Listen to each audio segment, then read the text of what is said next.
Bin Laden, Bağdadi, Molla Ömər, Zəvahiri, siyahını uzatmaq olar. Bunların hansından soruşsaq bu dəqiqə qabağımızda olsa, deyəcək mənim əqidəm sələfidir. Düzü mən eşitməmişəm, onlar deyib biz sələfiyik, bir eşitməmişəm. Onlar özləri istinad edirdilər öz qurumlarına, Əl-Qaidəyə. Onlar haqqında bütün raportlarda, məsələn, Əl-Qaidə terror təşkilatı sələfi terror. Vahabi də deyirlər, amma mən bilirəm ki, sələfilər ümumiyyətlə vahabizm. Mənə elə gəlir ki, onlar barədə danışanlar onları sələfiliyə nisbət edirdilər, ya vahabiliyə. Sizcə Bin Laden sələfi deyil? Yox, Bin Laden sələfi deyil. Nə Eyman Zavahiri, nə Bağdadi, nə Əbu Qatadə, nə başqaları.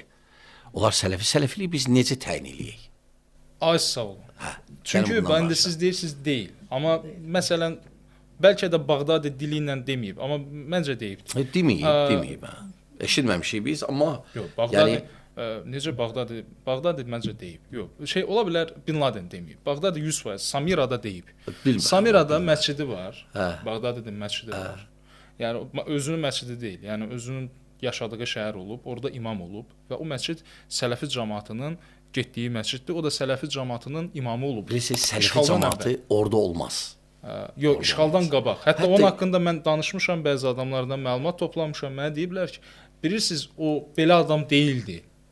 Belə adam deyildi. Mötədil adam idi. Ola bilsin. Belə. Amma yəni bu adamın sələfi, özünə sələfi deməyi ən azından faktdır. Yəni bu müzakirə mövzusudur. Ola bilsin, sələfi olubsa, lakin o fikirləri ki düşdü, o fikirlərə, o addımları ki, o sələfi deyil.